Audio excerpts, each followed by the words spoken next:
Jason Miller, senior advisor to President Trump, criticized district court judges for blocking Trump's immigration orders, calling them a threat to democracy. In a MediaBuzz interview, Miller accused judges of abandoning neutrality, saying, "They've traded in their pink hats for black robes." He framed these actions as political sabotage, referencing the 250th anniversary of Patrick Henry's famous Liberty speech to suggest modern judicial overreach is a new form of tyranny.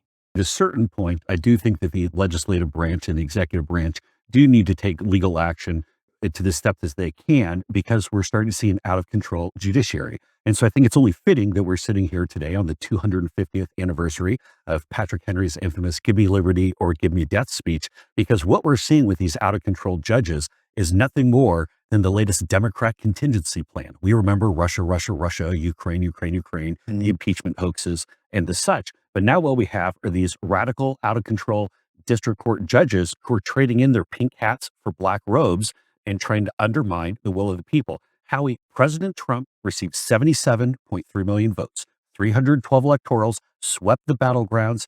He has a right to put into place his policies. The American people have spoken. But what we're seeing here is this out-of-control judiciary that is running unchecked. And I think at a certain point, whether it's Justice Roberts stepping in, whether it's the legislative branch that's stepping in, we have to do something. Otherwise, what we could be barreling toward, I think, is a tyranny of the judiciary. That is a threat. But I think that these radical judges who are undermining what President Trump is attempting to lawfully do to implement his policies, I think these judges are a threat to democracy.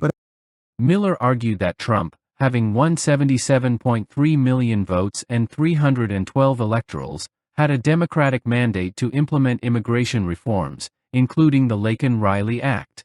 He urged legislative and executive action against what he described as an out-of-control judiciary.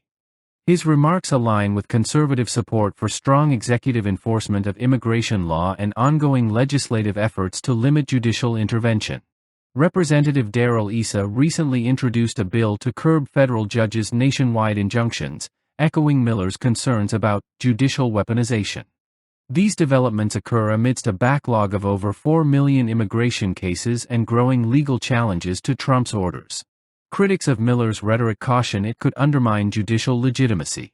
Yet his comments strike a chord with those who believe immigration enforcement is being blocked for political reasons. The clash between executive will and judicial review remains at the heart of the debate.